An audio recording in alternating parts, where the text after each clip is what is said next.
Welcome to the slop farm. Enjoy the video. You start now by cutting power and confirming it's dead with a tester. This prevents shocks. Once done, wait 10 to 20 minutes so the halogen cools. These run very hot. Put on heat-resistant gloves and eye protection to avoid burns and glass shards. Retrieve the correct replacement bulb matching base and voltage, plus a stable ladder and cloth. Make sure the fixture is accessible and stable. If a cover has screws, remove them carefully with a small screwdriver before touching the bulb. Now remove the trim or glass cover and support it so it doesn't fall. Halogen glass shatters easily.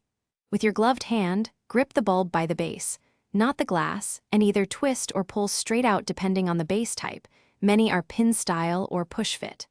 Once out, examine the socket and clips for corrosion, discoloration, or loose wires because poor contact causes flicker. Clean the contacts gently with a dry cloth and ensure the replacement bulb matches the original specifications for safe operation.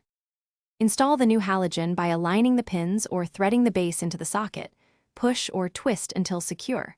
Do not touch the glass with bare fingers since oils cause hot spots and premature failure. Use a clean cloth or gloves.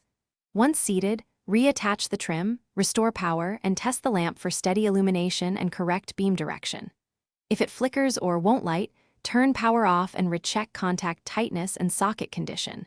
If problems persist, inspect the transformer or replace the fixture. Thanks for watching. Consider subscribing if we helped you today.